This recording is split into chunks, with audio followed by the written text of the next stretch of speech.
nel secondo concilio di Nicea viene ristabilita la legittimità delle immagini sacre e quindi esse ricompaiono sulle case, nelle vie e nelle chiese. E Cristo in croce, la figura dell'uomo in croce, trionfa nel tempo di Carlo Magno, quindi 1200 anni fa. Da 1200 anni fa la figura di Cristo in croce diventa comunissima. Sì, ma quali erano le basi, i documenti dai quali si elaboravano le rappresentazioni della croce di Cristo in croce? Beh, innanzitutto il Vangelo. Andiamo a leggerlo insieme, perché avremo delle sorprese, che il Vangelo non ci dice in pratica della crocifissione quasi nulla. Ma andiamo con calma. Ne approfitto per mostrarvi dei grandi capolavori e comincio con un'ultima cena di Jacopo Bassano, che non è più a Venezia, è a Roma alla Galleria Borghese. Gesù ha detto che uno lo tradirà e intorno al tavolo la discussione è furibonda: sono io, sono tu, è Renzi. Il traditore è sicuramente Renzi.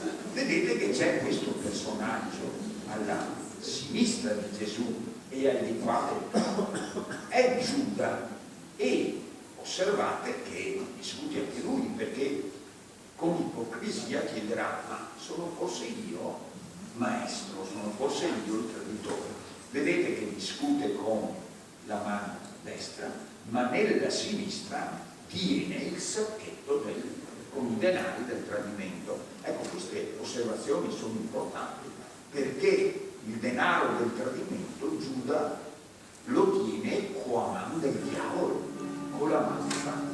Sono cose importanti che gli insegnanti di arte dovrebbero far notare ai nostri allievi, perché sono proprio la base. E poi guardate questo gatto. Sì, perché Giuda è l'amato che tradisce. Chi è il gatto? È l'animale che amiamo, ma è sempre pronto a tradirti. È inutile dirgli: Fufo, guarda, c'è il roast che si sta scongelando in cucina, date un occhio per favore. Che siete degli ingenui, ne troverete 2 di roast al vostro intorno. Ecco quindi che vicino a Giuda, che tiene il denaro qua a mano del diavolo, c'è anche il gatto, l'amato, pronto a tradire. Allora, andiamo avanti. Dopo la cena Gesù si ritira nell'orto degli Ulivi, nel Versello. Avete riconosciuto il Mantegna, maestro della prospettiva, crea una profondità straordinaria. Gesù medita sulla passione, gli angeli dimostrano la croce, la colonna, gli strumenti della passione. Gli apostoli si sono tranquillamente addormentati, basta aver bisogno di cose fatte altri giorni, naturalmente, no? Sarà successo anche a voi. E quindi Pietro, Giacomo e Giovanni, mentre da Gerusalemme, bellissima questa città di marmo e pietra immaginata dal Mantegna, esce il corteo dei soldati che stanno venendo a tradire, ad arrestare Gesù, e li guida chi? Naturalmente Giuda, il gatto, il traditore. Questo pittore lo conoscete da luci ed ombre violente, luce artificiale, che è questa lampada sostenuta. Gli apostoli si danno da fuga, i soldati sono perplessi: ma qui sono 4, quale dobbiamo arrestare? E Giuda dice: non preoccupatevi, arrestate quello al quale io do un bacio. E dico sempre, scherzando ma non troppo, piuttosto che un bacio di Giuda è meglio un bacio che cucina. Non dovete avere esitazioni nella scelta. Gesù viene individuato e arrestato, Giotto, cappella degli Scrovegni. Lo trovano colpevole, ha bestemmiato, Anna e Caifa si strappano le vesti e Gesù viene condannato. Ma ecco che mentre nella sala si sta svolgendo il processo, giù nel cortile Pietro attende notizie di quello che sta succedendo. Questo è un imitatore tedesco del Caravaggio, ma vedete che ha gli stessi giochi, no? La luce artificiale che proviene dalla candela tenuta in mano da questa serva, che è scesa nel cortile, vedendo Pietro dice: ma tu non sei uno di quelli che seguivano quel delinquente che stanno processando di sopra. Pietro ha paura, se la fa addosso e dice no, io non lo conosco. E cosa succede? Che canta il siete preparati, bravi, avete rilassato. La serva se ne va, poi torna e dice ma no, che sei proprio tu, ti ho riconosciuto, ma sono sicura che tu sei uno di quelli che andava con quello che è sotto processo sopra. E Pietro, ancora più spaventato, di nuovo nega e canta di nuovo il gallo. Il gallo non l'ho trovato e quindi ve l'ho preparato io.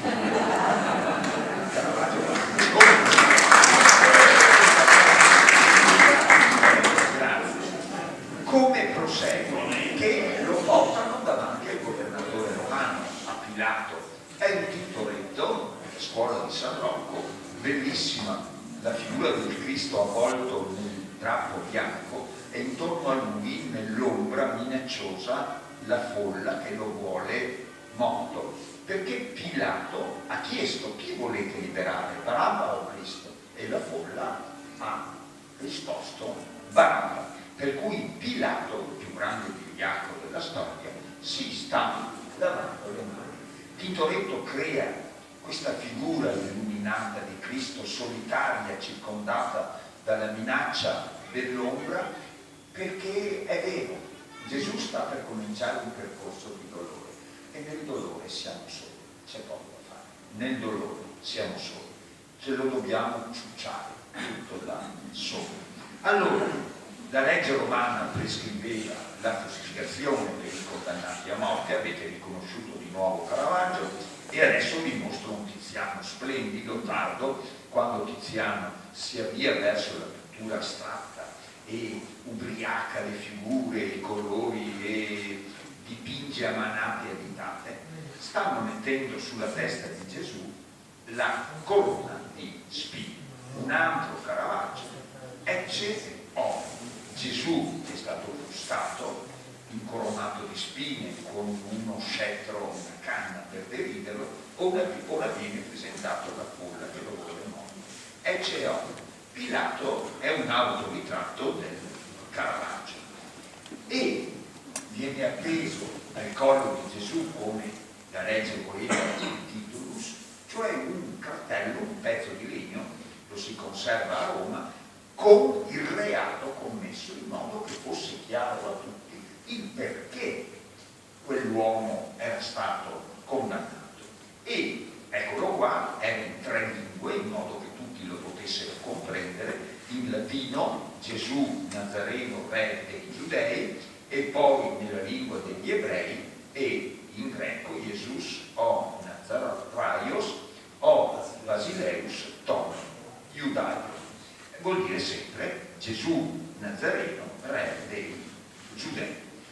Ecco, già Battista Teppo, vi porto dentro la chiesa di Sant'Albise a Venezia, una chiesa poco conosciuta, io la amo molto, e il Tiepolo riesce a creare una grande emozione su Cristo che, salendo al Calvario, cade sotto la croce. E arriviamo sul Calvario, ed ecco quello che vi anticipavo prima. Sulla crocifissione, su come avveniva la crocifissione, i 4 Vangeli sono estremamente sintetici, perché danno per scontato che il lettore sappia benissimo le modalità della crocifissione. Matteo, quando lo ebbero crocifisso; Marco, poi lo crocifissero; ivi crocifissero lui, dice Luca. Dove lo crocifissero? È l'informazione che ci dà Giovanni. Ma come avvenisse la crocifissione? Nessuno lo spiega, proprio perché lo davano per scontato che fosse a conoscenza del lettore.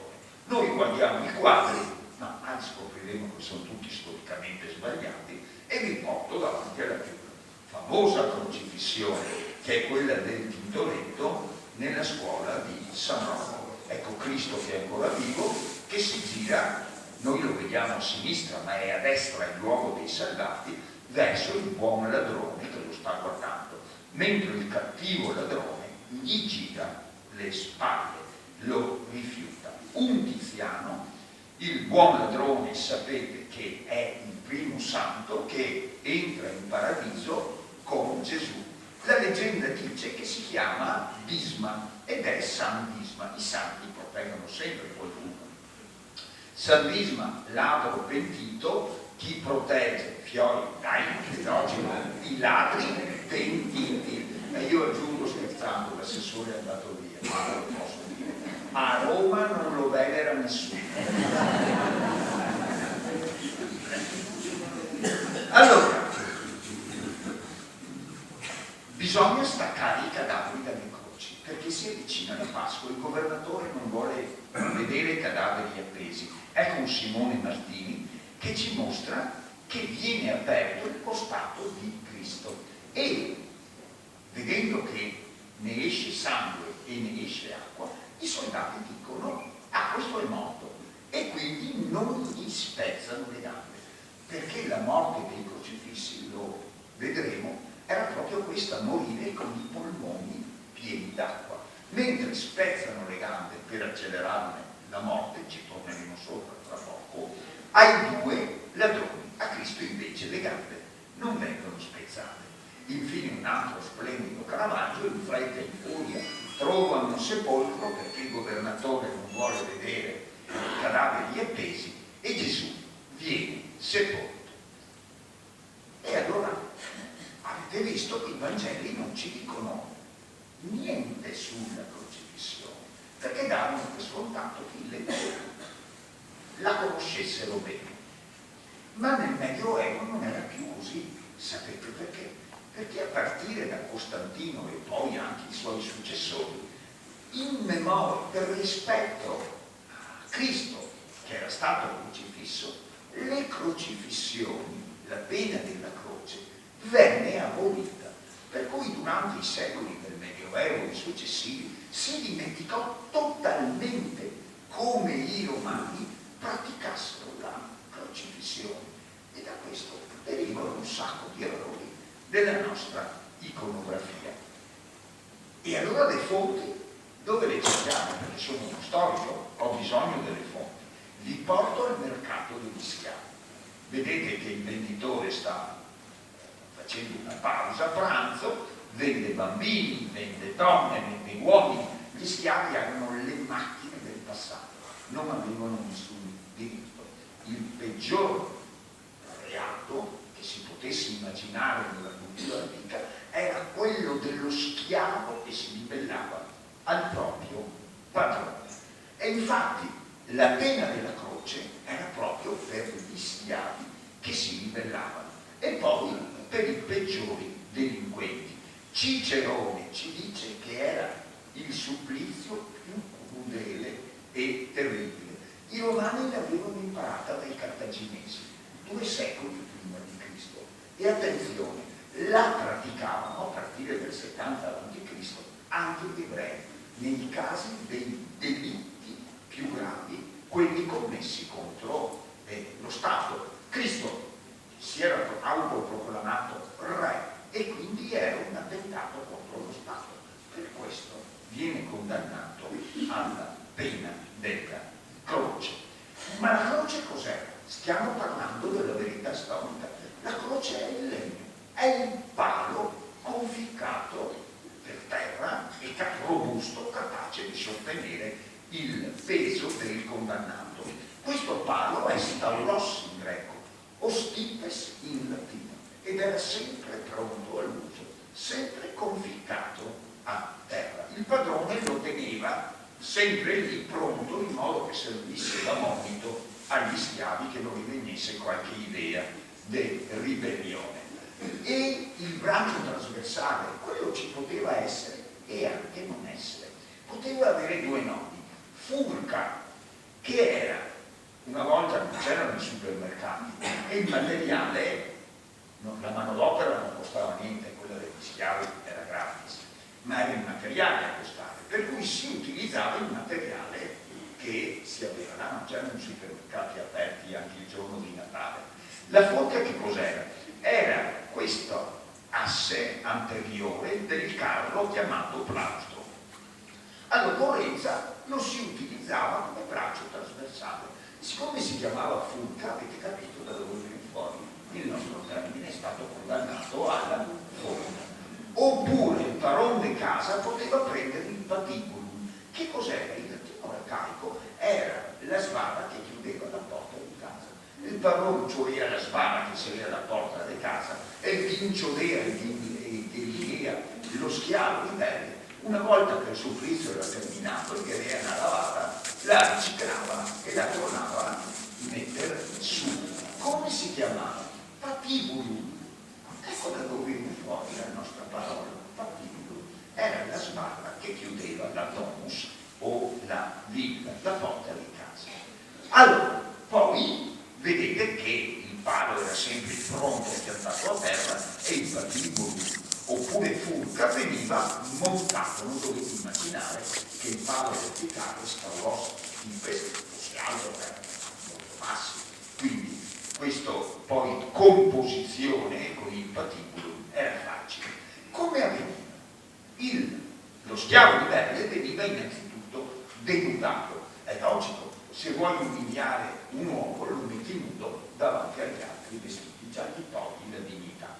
Poi gli si appendeva al collo il titulus, mi sono ribellato il mio padrone, e lo si legava e inchiodava al patibulum. Qua ve lo mostro vestito, ma in realtà era nudo. Lo si faceva girare per l'aria mentre tutti lo prendevano a calci, gli sputavano addosso, era una specie di linciaggio. Lo si faceva salire verso l'altura sulla cui sommità Stauros Stipes era già conficcato, e arrivati lassù lo montavano formando la croce. A volte non c'era il patibulum, vedete, questa è una crocifissione per esempio solo su Stauros, solo sul palo. Si appendeva in alto il titulus con il suo reato, mi sono ribellato il mio padrone. Vedete che lì inchiodavano a Stauros, a Stipes anche i piedi e lo legavano. Questo disegno non è tanto preciso, perché poi usavano anche corde per impedire che il corpo si staccasse dal legno. E poi c'era il cordolo, sembra seduto, ma e lo è, perché questo seggiolino però non era per metterlo comodo, ma era per prolungare l'agonia. Ecco perché spezzano le gambe ai due padroni, perché finché avevano la forza di reggersi riuscivano a respirare. Con le gambe spezzate non riescono più a reggersi, non respirano più facilmente e la morte arriva più velocemente. Quindi il corno serviva a prolungare l'agonia fino a 2 o 3 giorni. Ecco perché Cicerone dice che era la pena più terribile, la pena più tenera. Ecco qua le crocifissioni di tanti tipi, perché Fiori la crudeltà umana non ha limiti nell'inventare supplizi per i propri simili. Questa è la storia.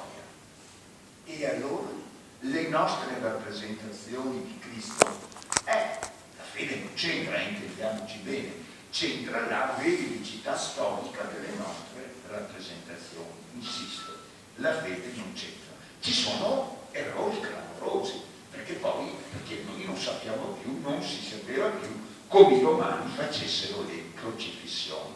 Il primo, che Gesù, dopo essere stato frustato di sangue, potesse avere la forza di portare sulle spalle la croce. Abbiamo visto che non era così, era legato al patibulum, il palo verticale era già sul Calvario. Pensate se un uomo dissanguato ha la forza di portare un peso del genere. Quindi il primo grande errore.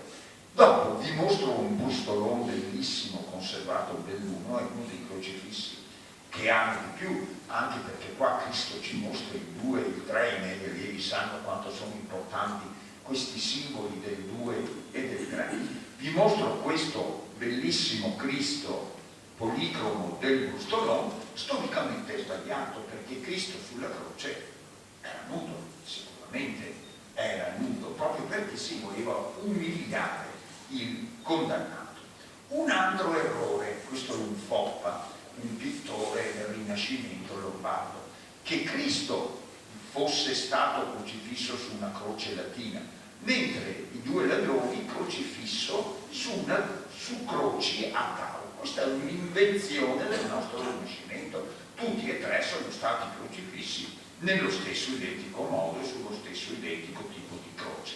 Poi, che sotto i piedi di Gesù ci fosse una specie di predellino, il suppedaneo in latino. Questo è un altro errore del Medioevo, perché le croci dei Romani non avevano assolutamente questo predellino. Cosa è successo a Gesù, quindi, secondo la verità? Beh, seguiamo il Vangelo di Giovanni.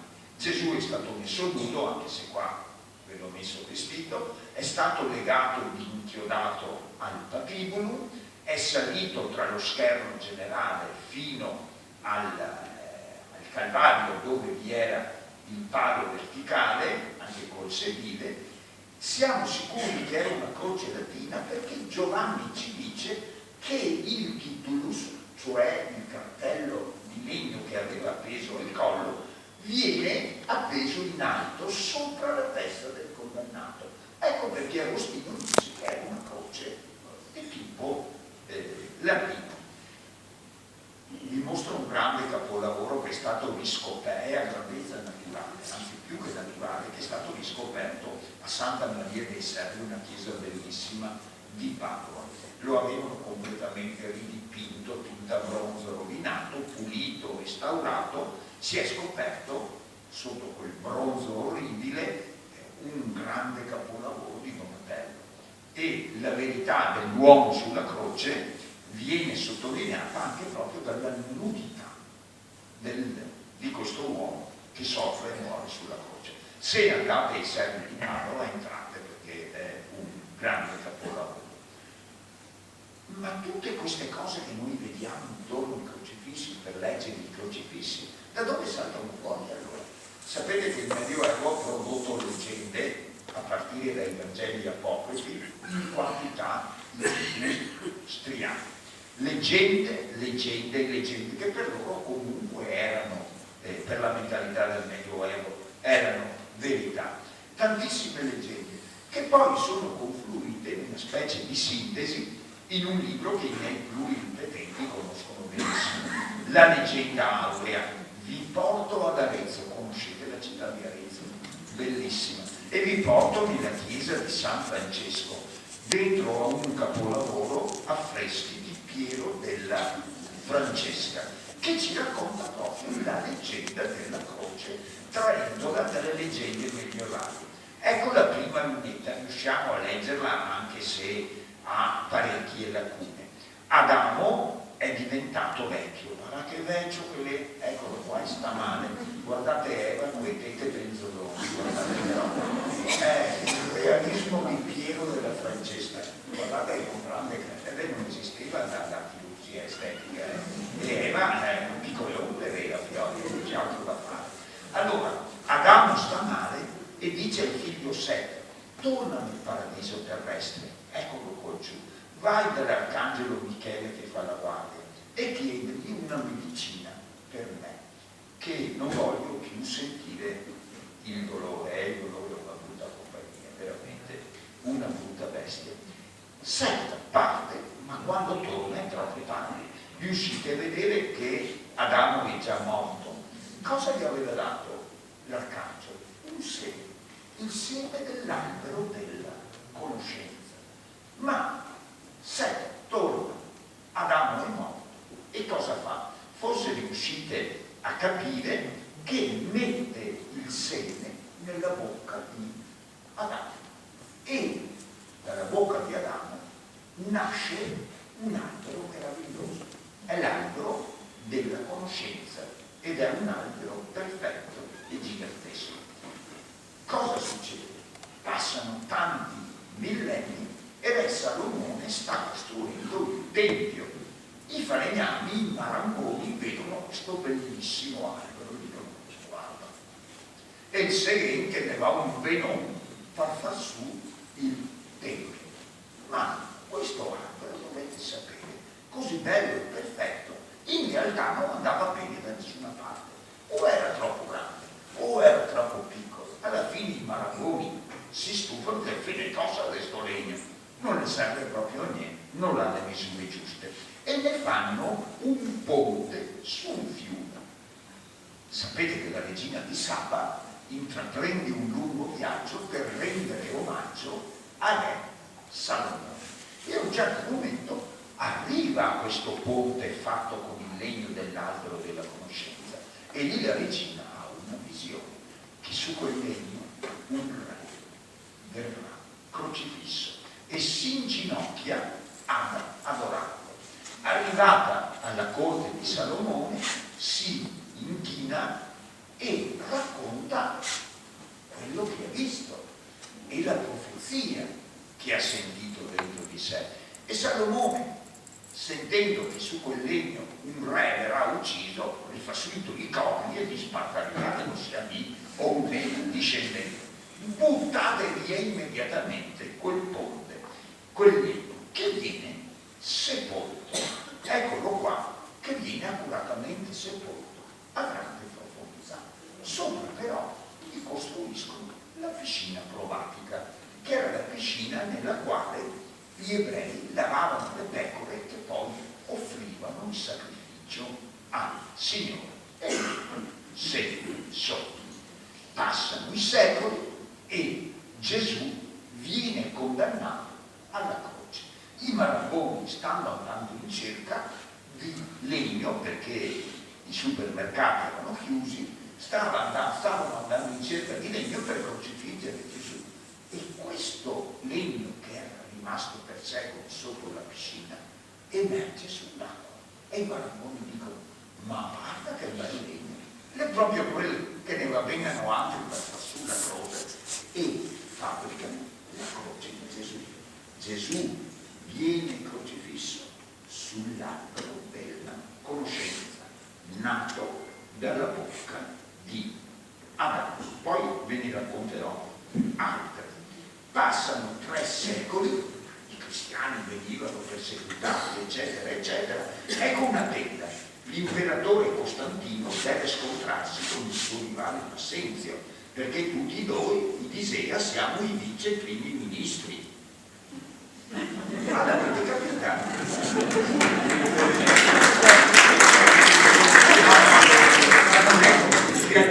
Noi siamo l'unico imperatore romano e quindi bisognava scazzarsi, no? Perché ce ne doveva essercene soltanto uno. Costantino si sta preparando alla battaglia, sta dormendo e sogna un angelo che gli dice: se tu adotterai la croce come simbolo, riuscirai a sconfiggere il tuo rivale Massenzio. No, signore, vince. Così Costantino fa, adotta la croce ed eccolo qua, che brandendo la croce, guardate, bellissima questa invenzione, mette in fuga Massenzio che poi morirà affogato nel fiume, e Costantino, vincitore, diventerà unico imperatore e per gratitudine verso i cristiani, 313 ne abbiamo parlato prima, farà l'editto di tolleranza. Andiamo avanti. L'imperatrice Elena, la madre di Costantino, dice: sì, figlio, ti fa l'editto di tolleranza come segno di gratitudine, però non basta. Io parto, vado a Gerusalemme, sono passati 300 anni, ma voglio ritrovare la croce di Gesù. La ricerca non è facile, anche perché gli ebrei non vogliono rivelare. Ve la faccio breve, ma andate a rileggere la leggenda aurea, ci sono colpi di scena, è come un giallo. Alla fine si scopre il nascondiglio, si scava, ma si trovano 3 croci, quella di Cristo e quella dei 2 ladroni. Ecco l'imperatrice Elena. Qual è quella giusta? Era morto un ragazzo e allora l'imperatrice ordina: portate qui il cadavere del ragazzo, lo fa toccare con una croce, succede niente, lo fa toccare con un'altra croce, succede niente, lo fa toccare con la terza croce e il ragazzo risuscita. L'imperatrice, le dame si inginocchiano, questa è la croce di Cristo e attualmente conservata, prima era a Gerusalemme, adesso è nella chiesa di Santa Croce, ma vi sto facendo le robe brevi, sapete come altrimenti alle 3 del domattina siamo ancora qua, con queste leggende che sono bellissime tra l'altro, e quindi Santa Croce di Gerusalemme. Ma poi, e questa la riconoscete, questo è l'ingresso della scuola grande di San Giovanni Evangelista a Venezia, vedete che c'è l'aquila, il simbolo dell'Evangelista, e loro erano famosi perché avevano una stauroteca, una reliquia della croce, teca stauros della croce, e sapete che le reliquie avevano anche un grande valore perché portavano grandi ricchezze, offerte, donazioni. Sapete che di reliquie della croce ce ne sono a migliaia in giro per il mondo. Adesso questo è il bosco del Cansiglio, guardate che meraviglia. Qualcuno di voi pensa già ai funghi e ai giovini, vero? Ecco, perché vi mostro il bosco del Cansiglio? È un'iperbole quella che vi sto proponendo. Se noi mettessimo insieme tutte le reliquie della croce, fiori, altro che foresta del Cansiglio, che fuori ancora di più, ma guardate che da un punto di vista delle fede questo non è importante, perché Dio non ci chiede di essere degli esperti di reliquie, ci chiede di essere sinceri nelle nostre preghiere, non di saper distinguere se un legno è di 2000 anni fa o di 500 anni fa. Io personalmente non ne sarei capace. Ecco, però la foresta del Cansiglio mi sembrava un'immagine significativa per dire che di reliquie false ce ne sono tantissime in giro. Andiamo avanti e finalmente parliamo di come noi abbiamo, di come nei secoli si è rappresentato Cristo crocifisso. State attenti, i crocifissi più antichi ci mostrano Cristo in croce vivo e trionfante. Eccolo qua. Questo è il crocifisso di Inumana, ha fama di essere il più antico di tutti, di essere stato scolpito addirittura da Luca. Vedete che Cristo in croce è vivo, trionfante e addirittura ha una corona regale sulla testa. È rara nei crocifissi la raffigurazione di Gesù morto e sofferente. È rara. Ecco per esempio la bellissima croce di Gerone che ha più di 1000 anni, dove vedete Cristo morto, però di solito Cristo è rappresentato vivo. Vi sto insegnando a distinguere i crocifissi antichi, perché se poi vi vogliono imbrogliare e spacciare che l'antichissimo crocifisso non lo è, vi ho messo gli anticorpi, vi sto dando gli anticorpi. Quindi deve essere vivo, trionfante. Guardate questo di Sant'Anna, io lo amo tantissimo. Vedete? È molto antico e quindi Cristo è rappresentato vivo e trionfante sulla croce, nonostante la ferita sul costato. Guardate questo, è il dipinto più antico della Galleria degli Uffizi di Firenze e rappresenta Cristo crocifisso. Osservate, di nuovo è vivo e trionfante. E poi avete osservato una cosa, sono sempre senza la corona di spine. Ecco un criterio per distinguere i crocifissi prima del 1250 e dopo il 1250. Perché? Perché la corona di spine salta fuori proprio allora. Era una delle tante reliquie, le reliquie capacche delle reliquie è l'Oriente naturalmente, la terra dove era vissuto Gesù. La corona di spine era stata data in garanzia a un credito dato dai veneziani, quindi erano i veneziani che la tenevano come garanzia. Lì arriva il re di Francia, Luigi IX, che poi diventerà il santo, dice no, la voglio, la paga una cifra iperbolica, astronomica, e con grandi feste e processioni dall'Oriente la porta verso la Francia, Parigi, 1246-48, e in onore di quella reliquia fa costruire uno dei capolavori dell'arte gotica, la Sainte-Chapelle, che non è andata a fuoco per però non dovete più cercare la corona di spine nella Sainte-Chapelle, perché nel 1806 Napoleone l'ha trasferita a Notre Dame, perché diceva che era più sicura a Notre Dame. Una risatina, non capisco come mai. Va bene. Allora, prima i crocifissi non avevano una corona di spine, ma il re di Francia la rese così famosa che da quel momento tutti i crocifissi ebbero una corona di spine. Quindi, se vi proponessero da un antiquario un crocifisso che ha una corona non mobile, ma proprio scolpita o dipinta di spine dicendovi che è un crocifisso del 1100, voi dite subito no, è impossibile, per quanto possa essere antico non può essere precedente al 1250. O dirà l'antiquario, e chi lo dice? Voi rispondete con sicurezza, lo dice il professor Solino.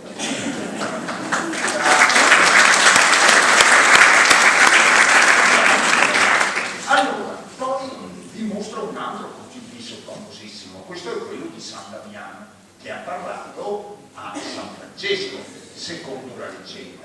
È antico e quindi Cristo è rappresentato con la ferita sul costato, ma vivo e trionfante, non ha la corona di spine e avete notato un'altra cosa, i piedi sono disuniti.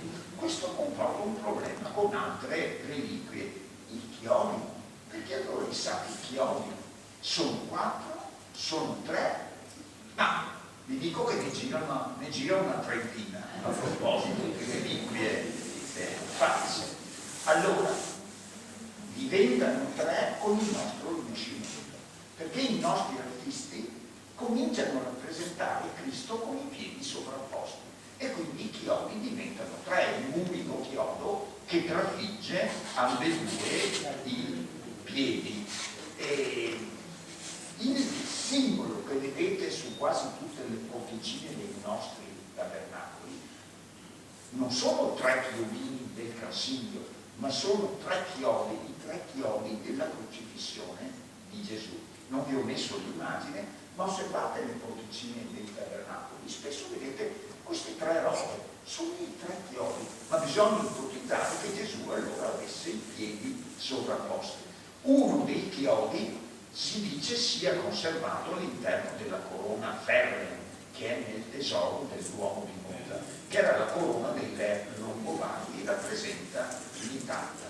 Se l'è messa in testa Napoleone nel Duomo di Milano con la famosa frase Dio me l'ha data, guai a chi la tocca.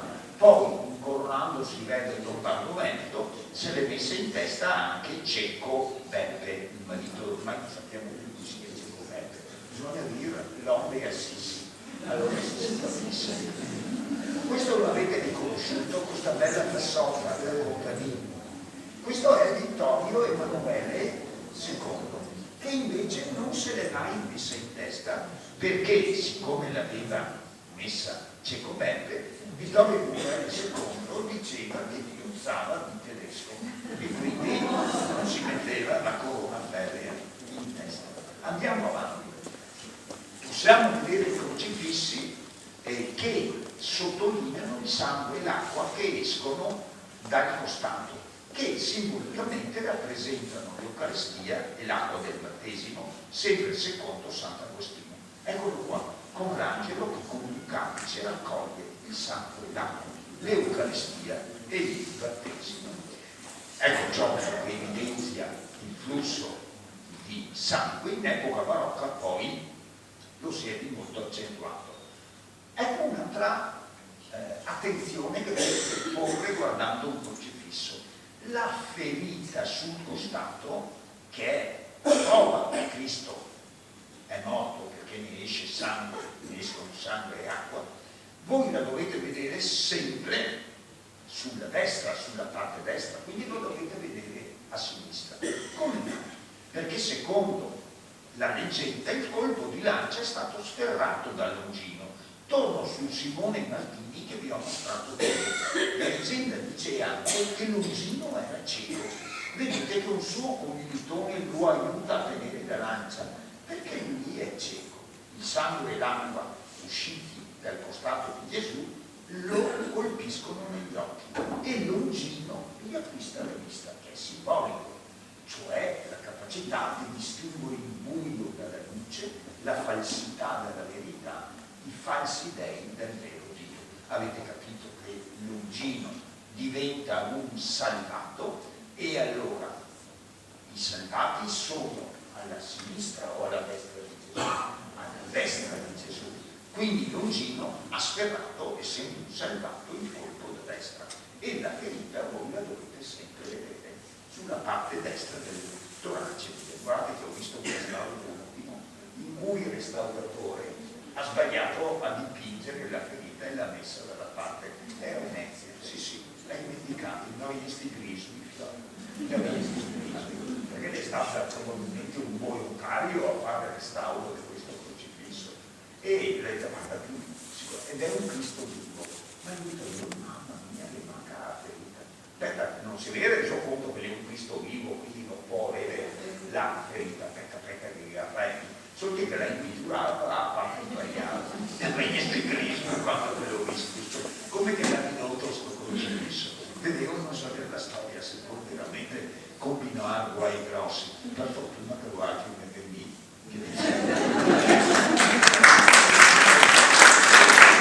allora, vedete, dicevo, come in epoca barocca il sangue, il salvifico viene infaticabile accentuato. Guardate questo crocifisso. Vado avanti. Spesso vedete un teschio ai piedi del crocifisso, di marmo, di metallo, dipende. Attenzione, non è un simbolo generico di morte, no, bisogna conoscere le leggende. È il teschio di Adamo, perché Gesù è stato crocifisso sull'albero della conoscenza, nato dalla bocca di Adamo. Quindi la croce è stata proprio eretta sulla tomba di Adamo. Ecco Giotto, cappella degli scrovegni. I cattivi, noi li vediamo a destra, vedete che si stanno giocando la tunica e il mantello di Gesù, perché sono a sinistra di Gesù. I salvati invece sono alla sua destra. Guardate, e sull'altissimo stipes tauros Gesù al supedaneum, in patibulum, il titulus che è stato messo in alto, come dice Sant'Agostino, e vedete che la croce è su una roccia nella quale si apre una caverna e dentro c'è un teschio. È la tomba di Adamo, è il teschio di Adamo. Stiamo leggendo i crocifissi. Poi, ma facciamo proprio la vigilia, perché non voglio tenervi qua fino alle 5 del mattino. Potete vedere il sole e la luna che indicano il trascorrere dei giorni, durante i quali, prima della risurrezione, tra la morte e la resurrezione. Potete vedere il pellicano, perché nel Medioevo si pensava che il pellicano si percuotesse il petto e con il suo stesso sangue nutrisse i suoi piccoli. E quindi il pellicano era diventato il simbolo di Gesù che ci dà il proprio sangue e con il sangue ci dona la vita eterna. Così come il pellicano dona la vita ai suoi pulcini con il proprio sangue. Adesso facciamo una lettura di un della robbia che trovate alla Verna. Quindi se passate dalla Verna fatevi in mente la chiacchierata di questa sera. Allora ecco un Cristo crocifisso tra santi, la Madonna al posto d'onore, San Giovanni. Vedete che c'è la tomba di Adamo che sta attendendo un teschio di essere lavato dal sangue di Gesù. Poi guardate, l'altissima stauros di palo verticale, il patibolo, guardiamo la parte alta, il titolo, Gesù Nazareno, re dei Giudei, il sole e la luna che urlano e piangono, ci dicono che dovranno passare 3 giorni prima della risurrezione, in albero il legno vivo, vedete le pinne, perché la croce è un legno che dà vita, e il pellicano che si percuote il petto e con il sangue nutre i suoi piccoli. Vedete, siamo in grado adesso di guardare e di leggerlo. Siamo all'ABC, intendiamoci, alla seconda elementare, ma siamo diventati bravi, stiamo facendo progressi da giganti. Avete notato un'altra cosa, che forse è la più importante che i miei pluri vedenti conoscono bene. Se quando si guarda un Cristo crocifisso bisogna sempre come prima cosa guardare se è la rappresentazione di un Cristo sofferente, vivo o morto, cioè si guarda se c'è la ferita sul costato. Vedete, io la devo vedere sulla parte destra del costato di Gesù, per quello che abbiamo detto prima. Se Cristo è morto, allora è sempre il postolone, questo qua, la sua testa deve essere piegata sulla reclinata sulla spalla destra. Perché? Dobbiamo tornare a Sant'Agostino. Sant'Agostino diceva che in noi c'è il bene e il male. Dov'è il bene? Nella parte destra, perché è la mano destra che lavora, che fa, che compie le opere che ci fanno guadagnare il paradiso.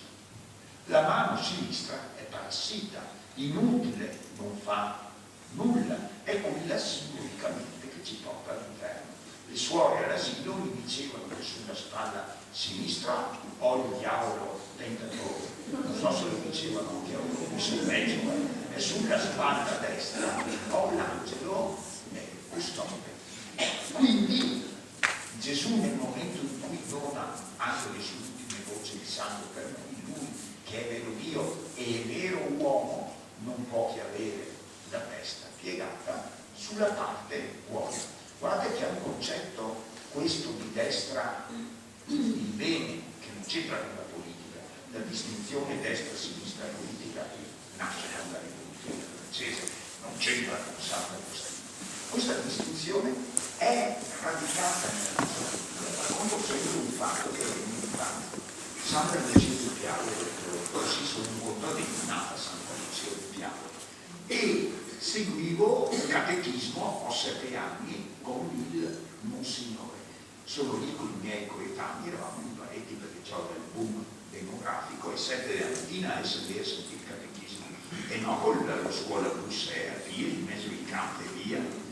Pensate che d'inverno mia mamma mi metteva un sas caldo in mano che aveva dentro, e io viaggiavo, che c'era Ferrea scritto, ma avevo l'illusione di avere un po' di calore. 7 del mattino eravamo al catechismo, siamo lì in chiesa gelida, che anche le case gelide, per cui è andato col bagno, e ascoltiamo il catechismo, sentiamo urlare e piangere in fondo alla chiesa. Ci giriamo tutti, è una mamma, una contadina, poveretta, si era tutti contadini, ignorante credo, che trascinava il suo bambino piccolissimo, più piccolo di noi, ecco perché non lo conoscevamo, poteva avere un 4 anni, lo trascina, sto qua piangeva davanti al prete e congiungendo le mani supplica: buon Signore, e gli dà in una benedizione come fiole, che usa la mano del diavolo. Era per era un mancino, pensavo che sono un po' brutta quella nome. Avevo 7 anni e ricordo perfettamente la risposta del mio prete, perché mi ha molto colpito. Ha risposto così, con un sorriso: non sta a avere paura, la benedizione al Toto Satelle, che a dare, ma ti non sta dalle porte. Pensate il prete, e li ha benedetti tutti e due. Se n'è andata, ma prima di uscire si è sentito di nuovo urlare: basta! E il bambino che ricominciava a piangere perché aveva cominciato a picchiare. Pensate che paura aveva questa donna di questo bambino che usava la manzanca, la mano del diavolo. E guardate che poi a scuola non era mica tanto più allegra, perché gli pegavano la mano. È un racconto terribile. Vedete quanto è profondo. Ma voi dite, ma sono robe da popolino, analfabeta. No, guardate che la troviamo anche nella Divina Commedia, queste robe, anche in Dante. Quindi era proprio parte della nostra cultura.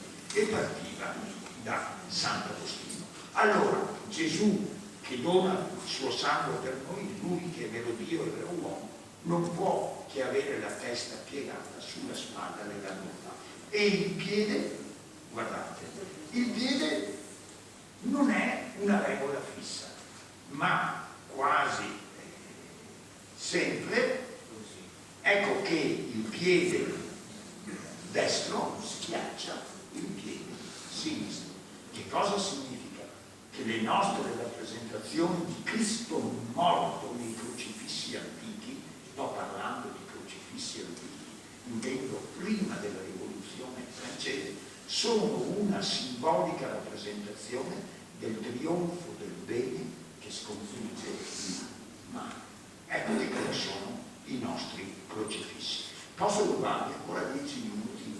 Siete 10 minuti me li date? Allora, potete trovare per i piedi delle eccezioni. Guardate questo splendido il greco che ci mostra invece il piede sinistro sopra il piede destro. abbiamo fatto l'ABC. Di crocifissi ce ne sono tantissimi, dovete andare con i piedi di piombo quando giudicate un crocifisso, soprattutto quelli moderni, perché guardate che dopo la rivoluzione francese, dopo la rivoluzione portata dalle idee illuministe, lo stretto rapporto tra religione e arte si è interrotto per sempre. Domandate a un artista dei nostri giorni, anche grande, come Igne, ma tu la testa di Cristo morto dove la metti? Cosa ti fa? Cosa? Non riescono neanche a capire di cosa stai parlando, perché si è rotto per sempre il rapporto che era strettissimo tra religione e arte. Quindi non stai andare a mettere in crisi un artista contemporaneo domandando dove ti mette la testa di Cristo, perché le domanda quante ombre che avete le vesti. Raccomando. Però vi dico una cosa, che io un falsario l'ho smascherato, aveva imitato, e bene, usando legni antichi, il crocifisso antico. E io gli ho fatto i complimenti, guarda, sei bravissimo, veramente molto, molto bravo. Legno antico, mano infallibile, però devi studiare un po' la storia. Aveva messo la testa di Cristo morto dalla parte sbagliata, ha messo la coda tra le gambe e se n'è andato. Sì, devi studiare, sei bravo, ma devi studiare un po' di storia. Vabbè, allora ci sono tanti Cristi, questo è un Cristo sofferente, per esempio, o altro, potete trovare la croce conista, insomma un'infinità. Andate sempre nel giudizio con i piedi di piombo. Sto per chiudere, vi mostro i pluripotenti, lo hanno già visto. Il mio crocifisso più simpatico, Fernandelle e Gino Cervi, no? E Don Camillo e l'onorevole Peppone, chi non lo ha visto. Guardate che è un film che anche se lo riguardo oggi mi diverte, è bellissimo. E vi ricordate, Don Camillo parla con il crocifisso, che esiste veramente. Se andate a Brescello lo trovate sull'altare a sinistra, perché Rizzoli, il produttore del film, l'ha poi regalato al parroco di Brescello. È un Cristo di grandi dimensioni, pesava 20 kg nonostante fosse in legno di balsa, ma Fernandel, che aveva problemi di schiena peggio dei miei, non ce la faceva a manovrarlo, perché sapete che in alcune scene lo usava come arma impropria sulla testa di Peppone. Allora i marangoni lo hanno svuotato internamente, facendolo scendere a 12 kg soltanto, per cui Fernandel riusciva a girare senza difficoltà le scene. Il Cristo aveva 3 facce intercambiabili, una sorridente, una arrabbiata e una del Cristo morto. Guardate, Fernandel e giù Gino Cervi. E vedete che però è il Marangon che lo aveva fatto, ha rispettato tutte le regole. È un Cristo morto perché è la ferita e quindi la testa si piega sulla spalla destra. Non so se l'ha fatto per caso o per fortuna, però imitando un crocifisso antico è stato bravissimo. Vi mostro il mio crocifisso più amato. Tutti i miei pluripotenti sanno che il mio pittore preferito è Giovanni Bellini, e quindi vi mostro un crocifisso di Giovanni Bellini, che attualmente è a Vicenza. Guardate che meraviglia, è di Intesa San Paolo, Gallerie d'Italia, ed è straordinario perché è perfettamente conservato anche con le velature. Le velature sono il tocco finale che un pittore dà alla propria opera usando pennelli sottilissimi e vernici trasparenti. Purtroppo sono molto delicate le velature e nei restauri del passato, a volte troppo drastici, sono state asportate e rovinate. Questo li conserva perfettamente e guardarlo per me è una gioia per gli occhi, per il cuore e per l'anima. Lo leggiamo insieme perché l'ABC lo abbiamo imparato e siamo in grado di leggerlo insieme. Ecco che Cristo è su un'altissima croce, stauros paesu pedaneum, il patibulum, in alto il titulus trilingue. È la rappresentazione di Cristo morto, perché vediamo la ferita a destra. E allora, essendo Cristo morto, la testa si piega sulla spalla della bontà, la sua spalla destra. E qua la regola viene rispettata: il piede destro sormonta e schiaccia il piede sinistro. Ai piedi ecco il Calvario, il Golgota, la tomba di Adamo. Ecco, il teschio di Adamo, di Eva, dei figli, rappresentano tutta l'umanità in attesa della redenzione donata da Cristo. Gli alberi secchi sono chi non crede a quell'uomo sulla croce, ed è un albero che va, un ramo che va tagliato e gettato tra le fiamme. Chi crede invece è come questo verde alloro che simboleggia l'eternità e la gloria del paradiso. Alle spalle di Gesù Gerusalemme, ma se guardate un paesaggio dolcissimo delle nostre colline, ma le architetture sono composite: un mulino, San Ciriaco di Ancona, il campanile di Vicenza, il Duomo di Vicenza, i campanili di Ravenna. È una città ideata, ideale, fatta solo di cose preziose e belle. È una città degna di stare alle spalle di Cristo. In fondo le colline, le nubi bianche, e poi il cielo cristallino, dove Cristo posa la testa sulla spalla della bontà. Il cielo è un cristallo perfettamente trasparente. Quando vado a Vicenza non manco mai di andare alle Gallerie d'Italia e a perdermi insieme dentro questo cielo di cristallo, insieme con questo uomo della sofferenza. Lo metto qua alla fine per condividerlo con voi e per ringraziarvi di essere venuti. Grazie.